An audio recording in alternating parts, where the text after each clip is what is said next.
আমাদের চোখের সামনে দিয়ে ওই জামাত রাজাকারকে ভোট দিবেন আর আপনারা বাড়িতে শান্তিতে থাকবেন, ওই শান্তিতে কিন্তু আমি থাকতে দেব না। যে কে বা কারা আমার একটি বক্তব্য এআইয়ের মাধ্যমে, বর্তমান তথ্য প্রযুক্তি এআইয়ের মাধ্যমে কাটছাট করে একটি বিভ্রান্তিমূলক বক্তব্য ফেসবুকে ভাইরাল হয়েছে। যদি আপনারা ভোট ধানের শীষে না দেন তাতে আমার কোনো দুঃখ নাই, এটা আমার ব্যক্তিগত বক্তব্য, তাতে আমার কোনো দুঃখ নাই। কিন্তু আপনারা ঘরে শুয়ে থাকবেন, আমরা খুশি থাকব। কিন্তু আপনারা এই যাদের সাথে আমরা যারা এই জামাত 91-2001 সালে আমাদের কোলে খায়া আমাদের বুকে থাইকা 17 থেকে 18টা সিট নিয়ে এই দেশে মন্ত্রিত্ব তারা পাইছিল, সেই জামাতের দায়ে আমাদেরকে বিএনপিদেরকে রাজাকার হইতে হয়েছে। বিএনপির এই যে এত রাজাকারের ফাঁসি দিছে, বিএনপির মধ্যে কি একটা রাজাকার ছিল? বিএনপির মধ্যে একজন রাজাকারও পাওয়া যায় না। সালাউদ্দিন কাদের চৌধুরীকে ফাঁসি দিয়েছে শেখ হাসিনা ব্যক্তিগত আক্রোশের কারণে। বিএনপির মধ্যে কোনো রাজাকার নাই। আমরা জামাতকে আদর সোহাগ ভালোবাসা দিয়ে বিএনপির ছায়াতলে রাখার কারণেই আমাদের এই কলঙ্কিত হইতে হয়েছে যে বিএনপি জামাত রাজাকার। তাহলে আপনারা আওয়ামী লীগ, আপনারা যদি বিএনপি জামাতকে রাজাকার বলেন, তাহলে এখন তো জামাত আমাদের সাথে নাই, তাহলে আপনারা মুক্তিযোদ্ধার দল, বিএনপিও মুক্তিযোদ্ধার দল, তাহলে আপনারা কি রাজাকারকে ভোট দিবেন? এটা কি আপনাদের তাহলে নীতি আদর্শ হইল? আপনারা যে জামাতকে নিন্দা করেন রাজাকার রাজাকার, আমার বিশ্বাস আওয়ামী লীগ জামাতের ভোট দিতে পারে না, জামাতের ভোট দিবেও না। তবে এই হাউস থেকে আরো কঠোরভাবে উচ্চারণ করে দেয়, আওয়ামী লীগের যে সমস্ত ভাইরা এলাকায় আছেন, দূরে আছেন, যারা বিগত দিনে আকাম কুকাম করেছেন, বিভিন্ন অরাজকতা করেছেন, আপনাদেরকে আমরা মাফ করে দেব। আমরা প্রতিহিংসার রাজনীতি করতে চাই না।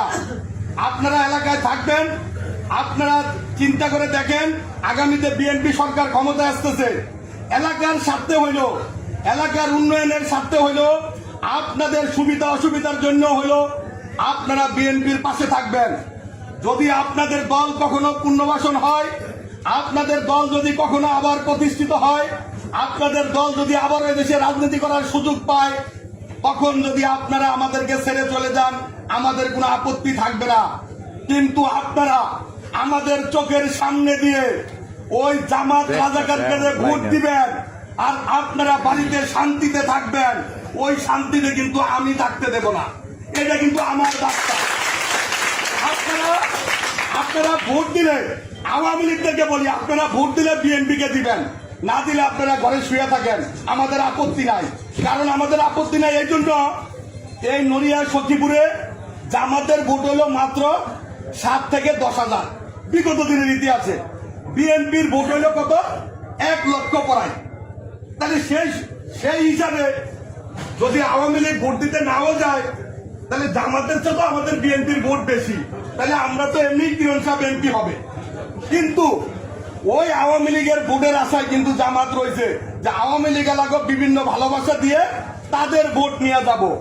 তো আওয়ামী লীগের লোকজন যারা এখন এলাকায় আছেন, যারা এই এলাকায় আছেন বা এখানেও কেউ আছেন, আপনাদের যখন সুবিধা অসুবিধা হয়, ভাই একটু লং বক্তব্য দিয়ে বেজায় মাফ করেন, আপনাদের যখন সুবিধা অসুবিধা হয়, আপনাদের যখন সামাজিক বিভিন্ন একটা দরকার হয়, তখন আপনারা কি জামাতের সহায়তা নেন? আপনারা তো আমাদের বিএনপির নেতাদের কাছে আসেন যে ভাই আমাদের মামলা পুলিশে দৌড়ায়, আমাদের ওই সমস্যা, আমাদের ওই সমস্যা, আমাদের জায়গা নিয়ে সমস্যা। আপনাদের ভালো মন্দ দেখে কারা? দেখে বিএনপির নেতারা।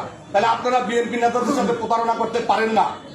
আপনাদের দল যেহেতু নাই, আমি আবারও বলছি, আপনাদের দল যখন রাজনীতি করার সুযোগ আছে, আপনারা তখন ওই দলে চলে যায়, আমাদের আপত্তি নাই।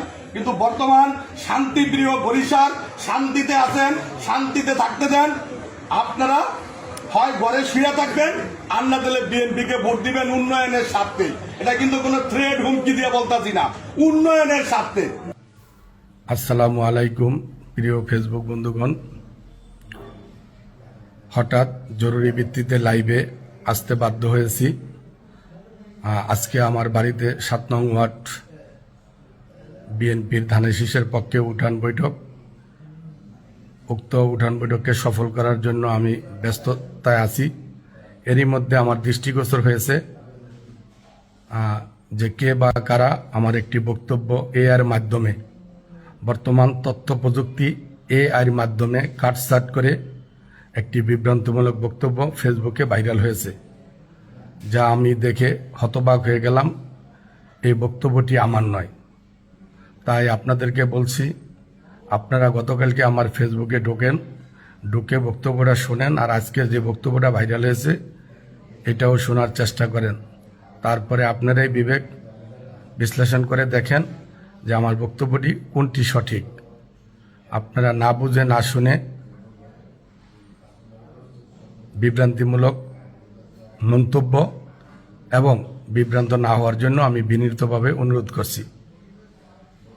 ওইটা আমার সঠিক বক্তব্য নয়, ওইটা একটি দুষ্ট চক্র এআইয়ের মাধ্যমে বিভ্রান্ত ছড়ানোর জন্য একটি বক্তব্য ভাইরাল করেছে।